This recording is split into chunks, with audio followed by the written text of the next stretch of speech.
नमस्कार दोस्तों, सब्सक्राइब करें इस चैनल को और क्लिक करें बेल आइकन पर इस चैनल के सभी लेटेस्ट वीडियोस अपडेट प्राप्त करने के लिए।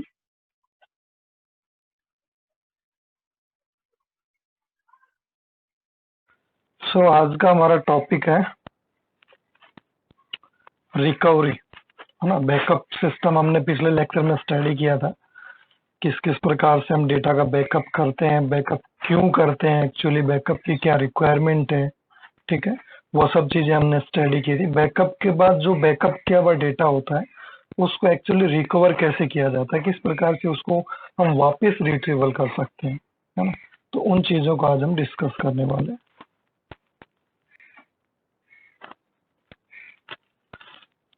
तो सबसे पहले हम देखते हैं डेटाबेस रिकवरी होती क्या है, क्या इसका इंट्रोडक्शन है।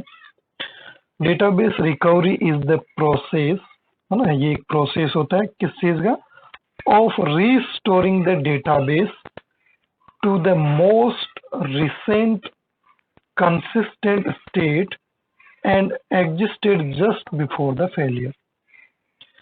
यानी ये एक प्रोसेस होता है, किस चीज का प्रोसेस होता है, रीस्टोरिंग द डेटाबेस, डेटाबेस को रीस्टोर करने के लिए, है ना, जिससे डेटाबेस हम रीस्टोर कर सकते हैं to the most recent consistent state है। मोस्ट रिसेंट मतलब जो जस्ट फेलियर से पहले की या जस्ट जिस मोमेंट पे आप वर्क कर रहे हो उससे पहले की जो स्टेट्स है वहां पे आप कहीं पे भी मेनली उसको रिकवर कर सकते हो, ठीक है। That existed just before the failure, जो कि फेलियर से जस्ट पहले की कोई भी स्टेट हो सकती है ना। आपके रिसेंट कंसिस्टेंट स्टेट जो होगी वो सिस्टम फेलियर होने से जस्ट पहले की जो स्टेट होगी उस स्टेट को अपने रिसेंट कंसिस्टेंट स्टेट बोलते हैं। हमें वही वापस रिकवर करना है ना। मान लो आप वर्क कर रहे हो आप कुछ अपडेट कर रहे हो या कुछ भी डिलीट कर रहे हो, आपका सिस्टम फेलियर हुआ। फेलियर होने से जस्ट पहले जो आपका सिस्टम था वो आपको वापस चाहिए होता है ना। Data recovery is important in managing A database system. Database system को मैनेज करने के लिए आपकी डेटा रिकवरी का जो कॉन्सेप्ट है वो वाकई बहुत इम्पोर्टेंट है।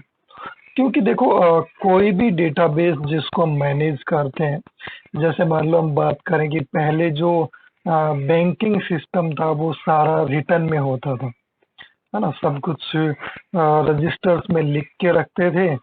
तो आपका जिस अकाउंट में ब्रांच में जो अकाउंट होता था केवल आप वहीं से लेन देन कर सकते थे, आप किसी दूसरी ब्रांच से लेन देन नहीं कर सकते थे, क्योंकि मेनली रिटर्न में इंफॉर्मेशन होती थी और वो इंफॉर्मेशन आपके जो मेन ब्रांच में जहाँ पे आपका अकाउंट है वहीं पे होता था कि इसने कितना जमा करवाया, किसने कितना निकाला है, इसका मेन बैलेंस कितना है।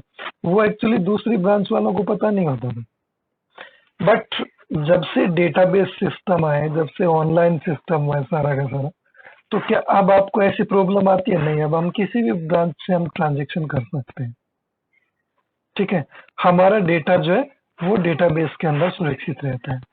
बट एक और प्रॉब्लम, मान लो जहां पे जिस डेटाबेस पे आपका डेटा स्टोर है, मान लो आप एक पर्टिकुलर ब्रांच की बात करें, जिस ब्रांच में आपका अकाउंट है, तो आपका तो उसी ब्रांच के डेटाबेस के अंदर मेनली डेटा स्टोर होता है ना, जिस ब्रांच में आपका अकाउंट है, ठीक है। तो वहां पे आपका वहां के सिस्टम्स के द्वारा आपका डेटा अपडेट होता है। बट क्या वहां अगर उस ब्रांच का पूरा डेटा क्रैश हो जाए तो क्या आपका अकाउंट की इंफॉर्मेशन आपको वापस नहीं मिलेगी? जी बिल्कुल मिल सकती है, बिकॉज ऑफ केवल वहीं स्टोर नहीं होती है ना। जैसे मान लो एसबीआई के आपका अकाउंट है तो एसबीआई के मेन सर्वर पे भी वो डेटा आपका स्टोर रहता है ना। तो जगह जगह पे वहां पे डेटा आपका स्टोर रहता है, जिनको हम बैकअप सिस्टम्स बोलते हैं, है ना। तो वहां से हम वापस रिकवर कर सकते हैं। अगर एक ब्रांच पूरी अगर डिस्ट्रॉय हो जाए तो कोई फर्क नहीं पड़ता, आपकी इंफॉर्मेशन जो है वो सेफ रहेगी। Having a good plan will help make a quick and successful recovery from a failure। ठीक है, तो यहाँ पे एक रिकवरी जो है वो एक गुड प्लान है, एक अच्छा प्लान होता है डेटा को रिकवर करने का, है ना, सक्सेसफुली रिकवर करने का। पर्पज ऑफ डेटाबेस रिकवरी, हम डेटाबेस रिकवरी क्यों करते हैं, है ना, क्या जरूरत है हमें डेटा को रिकवर करने की, डेटाबेस को रिकवर करने की। तो यहाँ पे हम कुछ पर्पजेज जो हैं उनको वन बाय वन डिस्कस करते हैं। देखो, to bring the database into the last consistent state, यानी डेटाबेस को लास्ट कंसिस्टेंट स्टेट के अंदर लाना। यानी आप डेटाबेस आपका था, उस डेटाबेस के ऊपर आपने कुछ ऑपरेशन किया और ऑपरेशन करने से आपका डेटा इनकंसिस्टेंट हो गया, ठीक है। तो इनकंसिस्टेंट होने पर भी डेटा जो है वो आपका पूरा डेटा खतरे में आ जाता है, ठीक है। तो उनको वापस उसको कंसिस्टेंट स्टेट में लाने के लिए हम क्या करेंगे, ये ऑपरेशन जो हमने अप्लाई किया था उससे जस्ट पहले जो स्टेट थी हम वापस उसमें जाना चाहेंगे, है ना, उस ऑपरेशन को हम अनडू कर देंगे, है ना, which existed prior to the failure. Okay, failure से जस्ट पहले। To preserve transactions ACID property, transaction जो है वो एसिड प्रॉपर्टी का ध्यान रखें, है ना, इनका पालन करें, इनको प्रिजर्व करें। एसिड प्रॉपर्टीज हम ऑलरेडी पढ़ चुके हैं, ठीक है। Atomicity of transaction, consistency of transaction, integrity of transaction and ये आपका था, ध्यान में नहीं आ रहा मेरे को,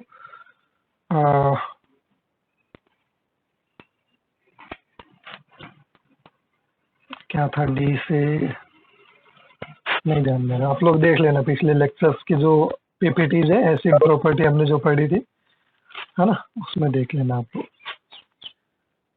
ओके, दे रखा ना, ड्यूरेबिलिटी, है ना, एटोमोसिटी, कंसिस्टेंसी, ठीक है, आइसोलेशन, इंटीग्रिटी और आपके ड्यूरेबिलिटी, ये मेनली मैनेज किया जाता है एसिड प्रॉपर्टी के अंदर।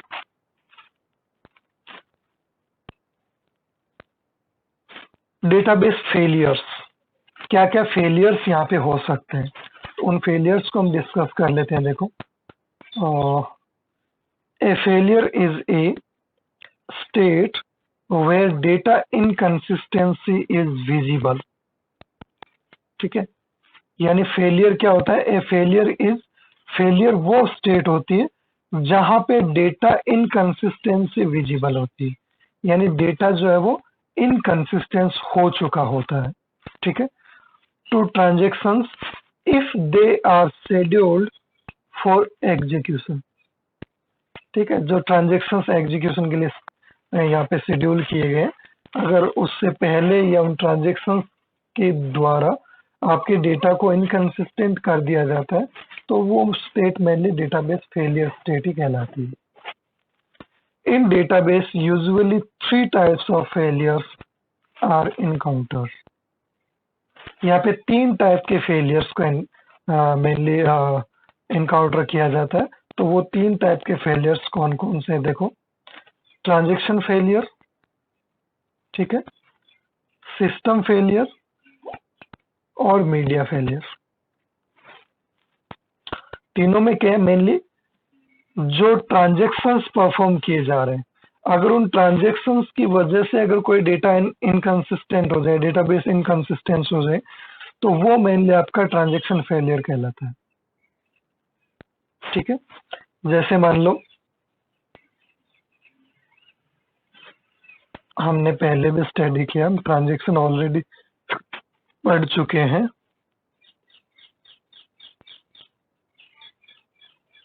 ठीक है। ये ए और बी दो मान लो अकाउंट्स हैं, और यहाँ ए के पास मान लो 100 रुपीज है, ठीक है, और बी के पास मान लो 200 रुपीज है, ठीक है।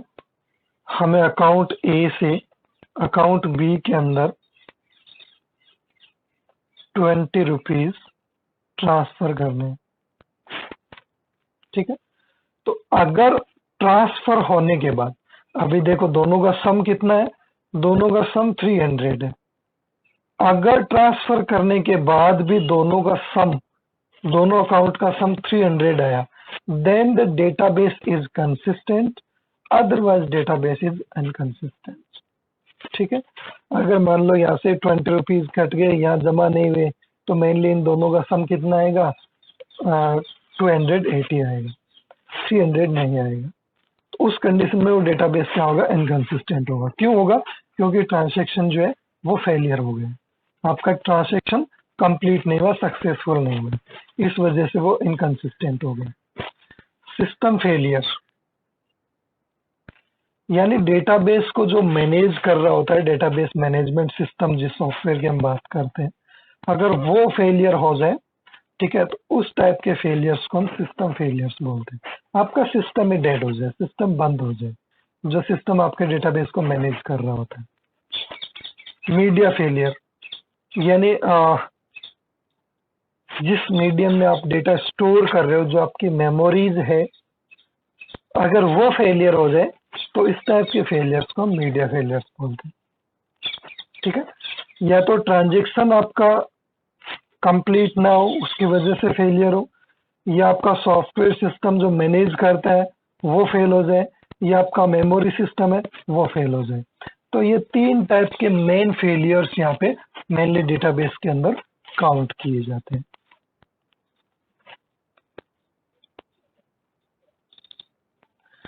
व्हाट क्यूजेस डेटाबेस फेलियर, ठीक है। तो यहाँ पे क्या कारण होते हैं, क्या वजह होती है, ठीक है। 3 टाइप के जो फेलियर्स आपने देखे, ये फेलियर्स एक्चुअली क्यों अकर होते हैं, ऐसी क्या वजह रहती है कि जिससे ट्रांजेक्शन फेलियर होता है, या सिस्टम फेलियर होता है, या फिर आपका मीडिया फेलियर होता है। तो इनकी पीछे की वजह क्या है, इन फेलियर्स के अकर होने की। डेटाबेस सर्वर, कंप्यूटर और प्रोग्राम क्रैश, ठीक है। या तो डेटाबेस सर्वर जो है, ठीक है, वो क्रैश हो जाए, या आपका जो प्रोग्राम जो उसको मैनेज करता हो वो क्रैश हो जाए, ठीक है। बात एक है, सर्वर भी क्या है, डेटाबेस को मैनेज करने वाला एक प्रोग्राम होता है, ठीक है।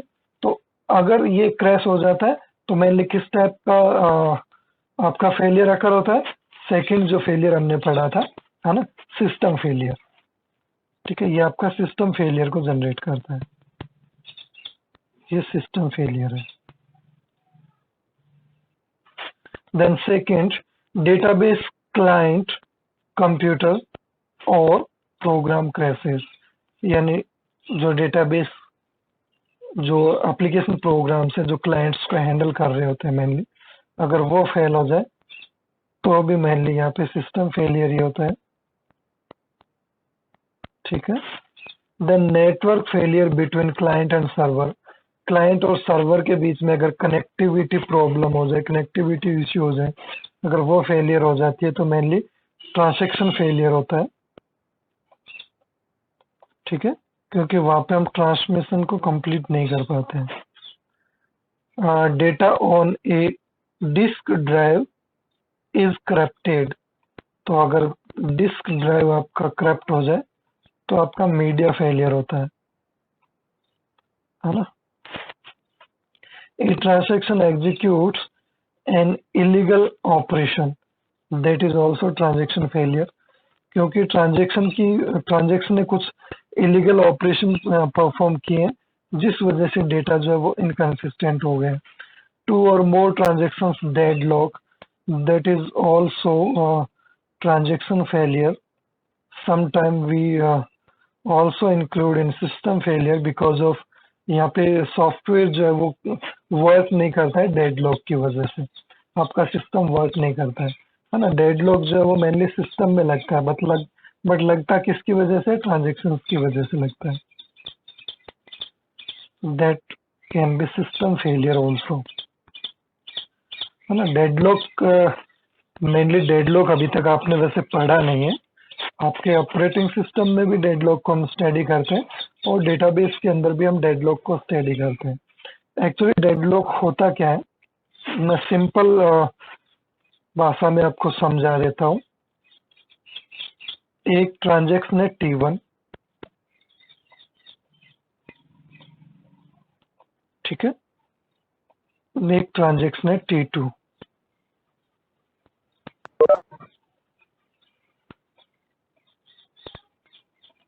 ठीक है। यहाँ पे हमारे पास मान लो दो रिसोर्सेज हैं, R1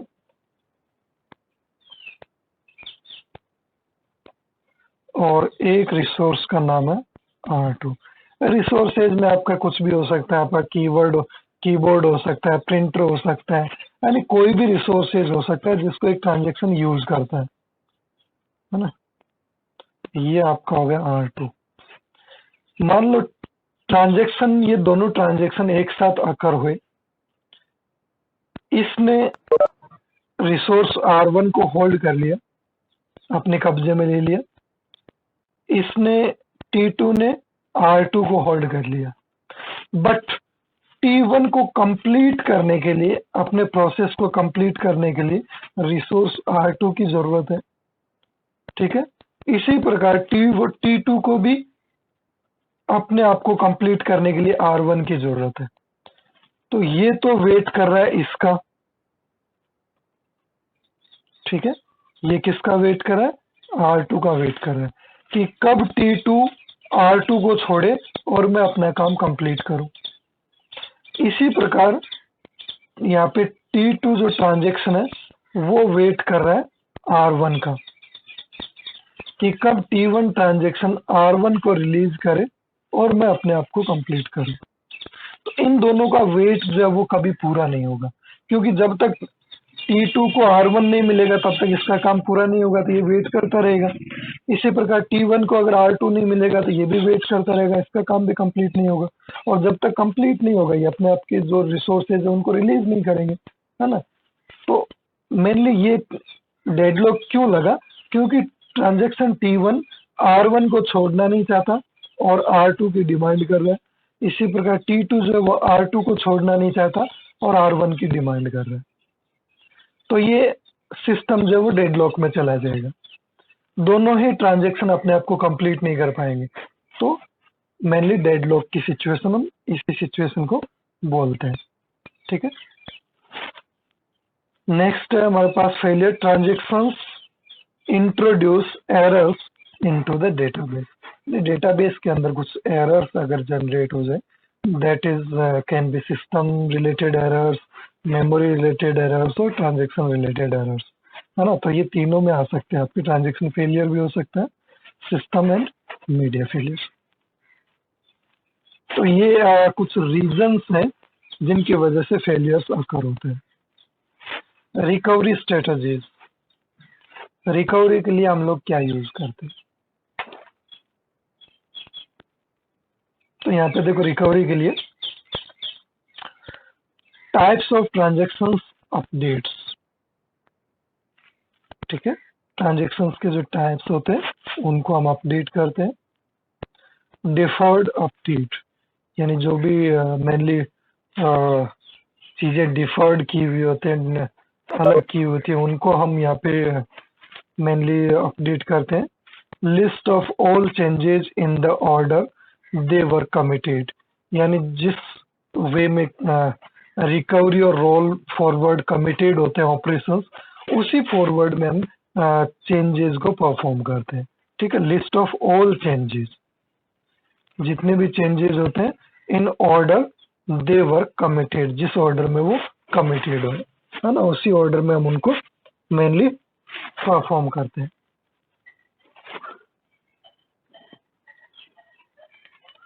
शैडो अपडेट, ठीक है, ये भी एक मेथड है। शैडो का मतलब वैसे परछाई होती है। तो मेनली जो डेटाबेस के अंदर जो चेंजेस परफॉर्म किए जाते हैं, ठीक है, तो ओनली केवल रिलेटेड वैल्यू को नहीं, उस पे अपडेट जितनी भी मेनली वैल्यूज है या जो भी डिपेंडेंसी है उसको भी हम प्रॉपरली प्रिजर्व करते हैं।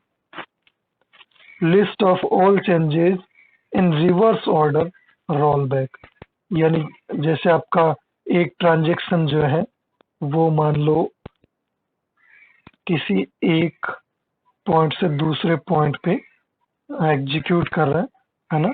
मान लो यहाँ पे कुछ टास्क ये परफॉर्म करता हुआ जा रहा है, ठीक है। इसने इतने टास्क परफॉर्म कर लिए, यहाँ आकर ये फेल हो गया, ठीक है, ये कंप्लीट परफॉर्म नहीं करता है। तो यहाँ से हम इसको रोल बैक करते हैं, ठीक है, रिवर्स फैशन में।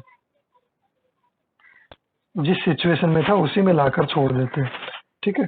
तो यहाँ पे ऑल चेंजेस जो है वो रिवर्स ऑर्डर में भी रोल बैक के रेफरेंस में परफॉर्म किए जाते हैं, often more efficient than recovery and roll forward. और ये जो है रोल बैक वाले जो रिवर्स ऑर्डर में जो किए जाते हैं वो एक्चुअली रोल फॉरवर्ड से ज्यादा अच्छे होते हैं, ठीक है। इनके कंपैरिजन में ज्यादा बेटर होते हैं ऑपरेशन।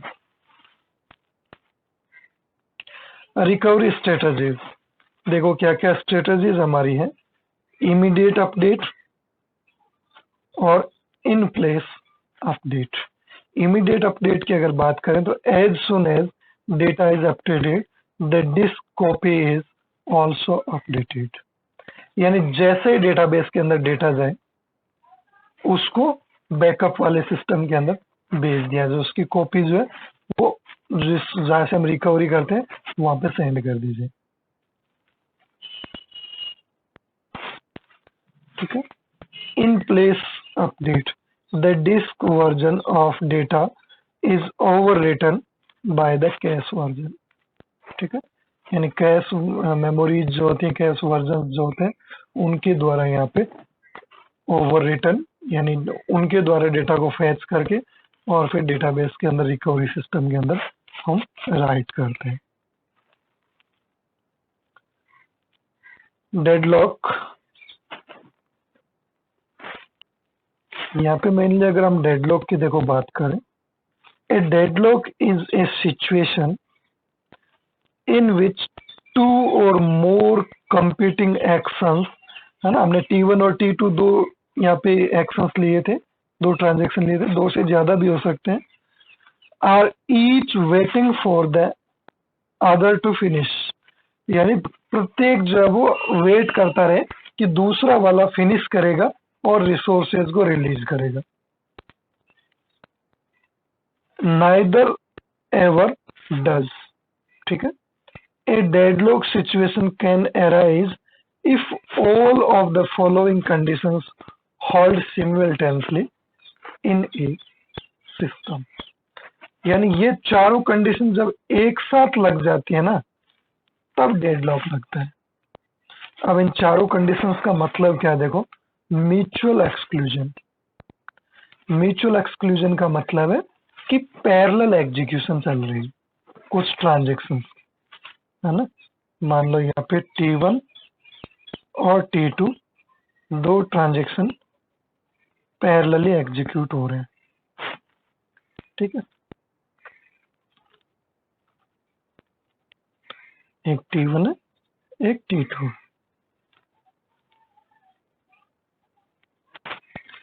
सेकंड है होल्ड एंड वेट। इसने कोई रिसोर्स होल्ड कर रखा है R1 और वेट कर रहा है, इसने भी कोई रिसोर्स होल्ड कर रखा है R2 और वेट कर रहा है, ठीक है। अभी तक ये नहीं बताया कि T2 R1 के लिए वेट कर रहा है और T1 जो R2 के लिए वेट कर रहा है, ठीक है। नो प्रीएम्पशन, नो प्रीएम्पशन का मतलब है किसी भी ट्रांजेक्शन से CPU जबरदस्ती किसी रिसोर्स को छीन नहीं सकती, है ना। ये हम मेनली ऑपरेटिंग सिस्टम में पढ़ते हैं। प्रिमिटिव नॉन प्रिमिटिव एल्गोरिथम्स क्या होती हैं, शेड्यूलिंग एल्गोरिथम्स हम पढ़ते हैं, प्रिमिटिव नॉन प्रिमिटिव। प्रिमिटिव के अंदर CPU जो है वो मेनली किसी भी प्रोसेस को बीच में रोक सकता है और उसके मेनली जो रिसोर्सेज हैं उनको फोर्सफुली छीन सकता है। बट अगर नॉन प्रिमिटिव एल्गोरिथम्स है, नॉन प्रिमिटिव शेड्यूलिंग है, तो वहां पे प्रोसेसर ऐसा नहीं कर सकता। तो यहाँ पे नो प्रिमिशन मान लो, यहाँ पे नॉन प्रिमिटिव है, ना तो प्रोसेसर R2 को जबरदस्ती T2 से छीन सकता है और ना ही R1 को T1 से छीन सकता है। सर्कुलर वेट का मतलब है कि T1 जो है वो T2 का कंप्लीट होने का वेट कर रहा है और T2 जो है वो T1 का वेट कर रहा है। इट मीन्स T2 को R1 चाहिए और T1 को R2 चाहिए। ठीक है, ये चारों कंडीशन जब तक नहीं लगती है तब तक डेडलॉक नहीं लगता है। पहली कंडीशन की अगर हम बात करें म्यूचुअल एक्सक्लूजन, दोनों पैरेलल एग्जीक्यूट हो रहे हैं, कोई दिक्कत नहीं, होने तो क्या दिक्कत है, कोई यहाँ पे डेडलॉक नहीं है। होल्ड एंड वेट, अगर इन्होंने कोई रिसोर्स को होल्ड कर रखा है, ठीक है, और वेट कर रहे हैं, कोई दिक्कत नहीं है, करने दो। ठीक है, ये जैसे ही ये कंप्लीट होगा, कंप्लीट होते ही अपना रिसोर्स रिलीज करेगा, रिलीज करते ही अपना काम कर लेगा।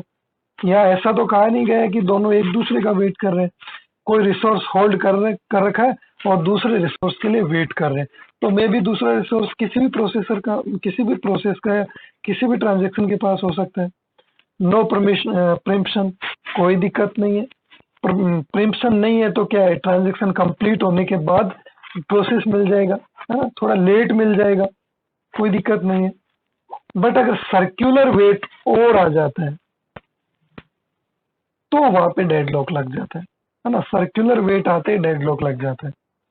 एक दूसरे का अगर वेट कर रहे हैं तो कोई भी कंप्लीट नहीं करेगा, कोई भी रिलीज नहीं करेगा और कोई भी कंप्लीट नहीं होगा।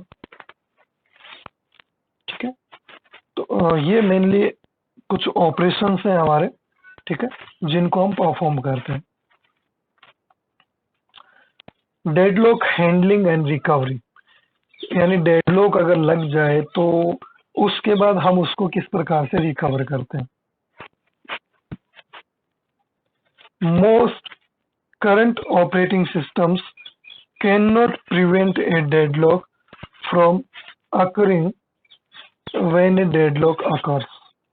देखो, मोस्टली जो हमारे ऑपरेटिंग सिस्टम्स हम यूज करते हैं, इनके अंदर इतनी कैपेसिटी नहीं होती है कि डेडलॉक लगने के बाद ये उस डेडलॉक को रिकवर कर सके, है ना, उसको प्रिवेंट नहीं किया जा सकता, उस डेडलॉक को हटाया नहीं जा सकता, हमें फिर सिस्टम को मेनली बंद ही करना पड़ता है ना। इनके अंदर इतनी कैपेसिटी नहीं है हमारे सिस्टम्स में, हमारे ऑपरेटिंग सिस्टम्स में, जो कि डेडलॉक को हैंडल कर सके। When a deadlock occurs, different operating systems respond to them in different non-standard manners। अलग अलग ऑपरेटिंग सिस्टम्स अलग अलग टाइप से ट्रीट करते हैं, है ना। Major approaches are as follows. Ignoring deadlock, या तो इग्नोर करते हैं, वो ऐसा सोचते हैं कि डेडलॉक लगा ही नहीं है, ट्रांजेक्शंस को बंद करो, दोबारा रिस्टार्ट करो। डिटेक्शन एंड रिकवरी, डेडलॉक को लगने के बाद डिटेक्ट किया जाए और उसको फिर रिकवर किया जाए। प्रिवेंशन एंड अवॉइडेंस, ठीक है, तो ये कुछ अप्रोचेज होते हैं। देखो, यहाँ पे मैं आपको जनरली एक एग्जांपल देके बताता हूँ।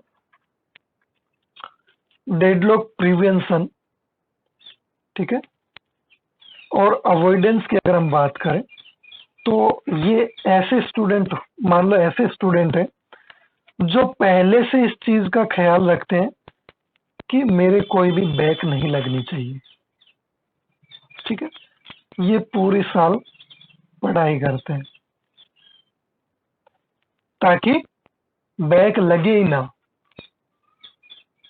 यानी इन सिस्टम्स के द्वारा पहले से इस चीज को एश्योर किया जाता है कि डेडलॉक लगे ही ना।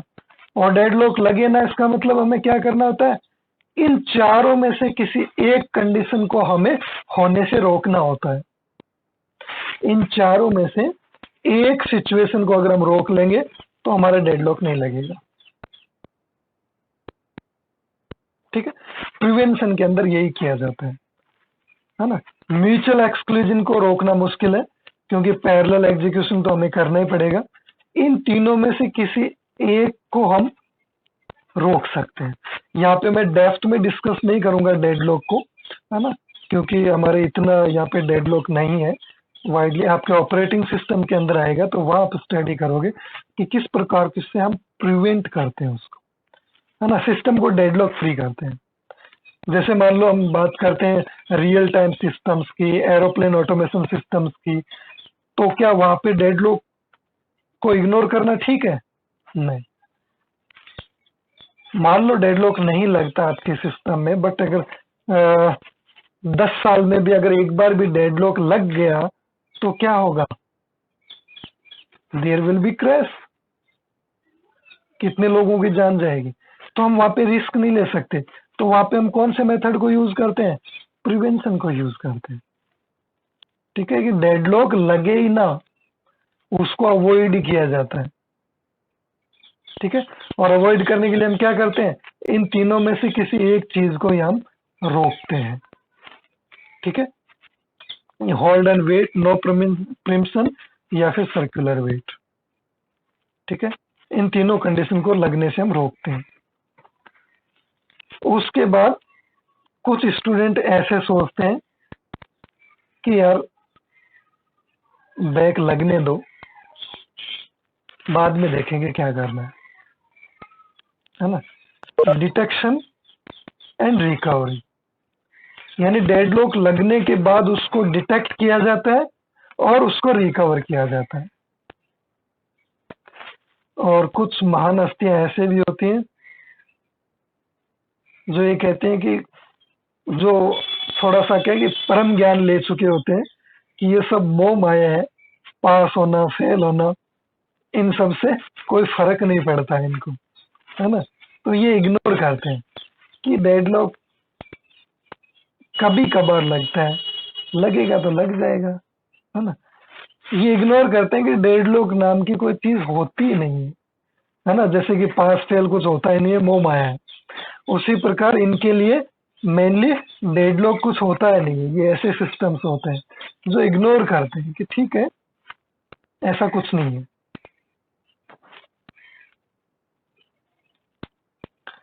Okay, then we have to finish lecture.